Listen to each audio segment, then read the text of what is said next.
Welcome to this second video in the Systems Thinking mini course, How Do I Know When I'm Systems Thinking? I'm Felicia Chavez, Director of Systems Thinking, Marin. In the first video about systems thinking, 3 main points, we discussed systems thinking from the Making the World a Better Place perspective, saying that systems thinking is about 1. Relationships, 2. The ability to hold the one and the many at the same time, and 3. A shift in your default point of view. In this video, we discuss 3 general spaces from which you may be working to make the world a better place. 1. Providing a charitable or direct service. 2. Serving as an advocate, doing advocacy work. And 3. Systems thinking, which goes by different names, such as complexity and systems theory, for example. Yes, you can be operating from more than one of these spaces at the same time, but to help you understand when you are systems thinking, we're going to get a bit fundamentalist about separating these 3 spaces. Don't get too stuck on labels. This is a model that is meant to be held lightly. Let's take an example and go through all 3. This is our example. On November 29, 2018, the Xerces Society announced that monarch butterfly numbers were dramatically low. Based on their annual count, the number of butterflies was down 87% since 2017. Let's say you are excited about butterflies specifically and pollinators in general, and you'd like to do something to help. First, charitable or direct service. With a bit of research, you learn that monarchs are dependent on milkweed and that planting it is one of the best ways to help them. So you go buy some milkweed and plant it in your yard. In this example, planting milkweed in your yard is the simplest version of a direct service approach. Charitable or direct service work is often short-term emergency intervention. Second, advocacy work. In our example, you know monarchs come through your area, so you not only plant some milkweed in your yard, but you lobby your neighbors to do the same. You ask local school boards and the city council to make policies to provide milkweed for migrating monarchs, citing statistics and asking people to get involved. Maybe you even travel to your state capital and lobby on a related bill, or join organizations like Xerces as an educational volunteer or financial supporter. Whereas charitable work is often short-term emergency intervention, in advocacy there is a sense of urgency. We can think of advocacy as medium-term. Third, systems thinking. The systems level is where sustainability happens, or doesn't. Sustainability is always about the long term. The systems level is like the weather. It's the cultural, social soup that quietly informs our individual and collective norms every minute of every day. Later, we will see some examples of how a person might approach this monarch butterfly situation from a systems thinking perspective. We need to put a few more pieces in place to get there. Going back to charitable, let's look at it from above. When you are operating as a charitable or direct service provider, you or your organization help the butterfly by supplying the milkweed. The milkweed is one level of remove, or one step upstream from your target population. When you are operating as an advocate, you're lobbying others to plant milkweed. We can call that 2 steps removed, or 2 steps upstream from the monarch butterfly. When you're operating with a systems thinking worldview, you are taking 3 or more steps or levels upstream from your target into account. But that's not all. This is just the beginning. Let's go back to advocacy for a moment. In terms of advocacy, you may be putting pressure on an individual, a group, or an institution that is 3, 4, 5, or more steps removed from your ultimate target. Perhaps you're working to get your city council to put a policy in place that rewards or requires property owners to plant milkweed. Maybe you're lobbying someone else to influence the city council, to in turn put a policy in place that will change the behavior of property owners. Is that systems thinking? You are, after all, engaged in putting pressure on the system to do something different. Sorry, folks, you're still thinking linearly. You're still thinking in terms of a somewhat, at least theoretically predictable chain of events like dominoes, with a specific, predetermined outcome in mind.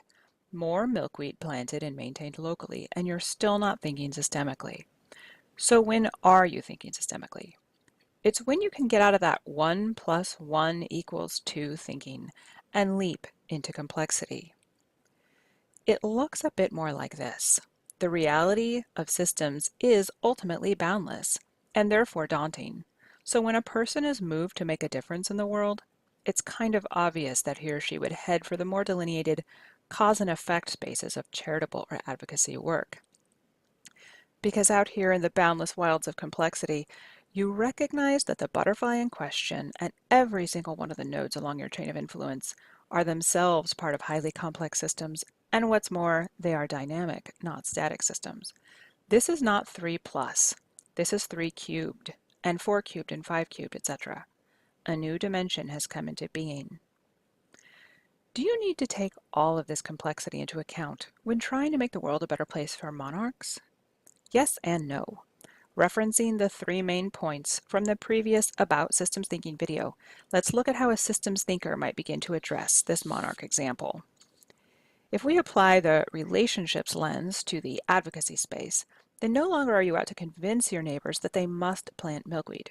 Rather, you build relationships with neighbors as an end in itself, rather than as a means to an end. It's out of strong community tapestries that amazing, previously unimagined ideas and projects arise. Not just the ideas you had in your head when you started. You've popped through from 2 dimensions to 3. And before you know it, the elderly gentleman down the street has turned his house into a butterfly sanctuary tea house, and he tells everyone you gave him the idea. Since we just applied systems thinking to the advocacy space focused on relationships, we'll turn the advocacy segment green. Now we'll consider what holding the one and the many at the same time looks like from the charitable direct service space. Here's one example. Consider that there are dozens and dozens of species of milkweed, but just a few are likely to be native to a given geographic region. But faced with a panoply of choices at your nursery, you might go blank and give up, or pick one at random.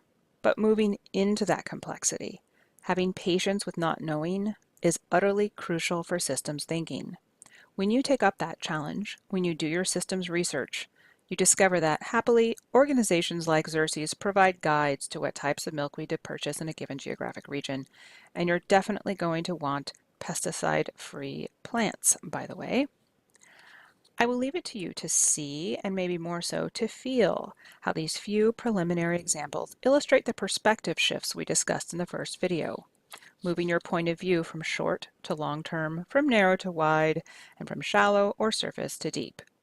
We want systems thinking, this more dynamic perspective, to infuse the other 2 spaces.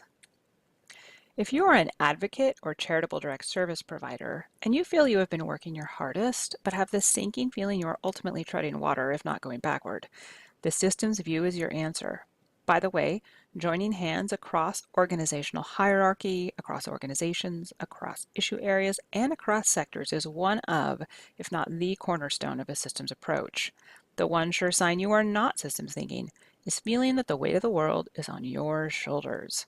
We all may feel that at times, so when it happens to you, let it be a reminder that there is a better way. Now that you are informed, you will in fact recognize more systems thinking type approaches than perhaps you knew were out there, whether you think about it like this, or like this.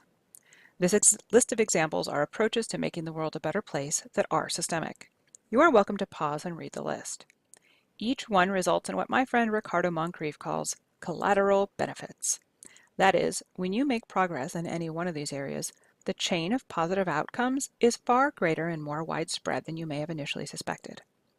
When you are working to provide or to advocate for solutions that have significant collateral benefits, and you have done the research necessary to reveal potential unintended consequences and attend to those as well, that's how you know you are systems thinking. For more information and resources, visit systemsthinkingmarin.org.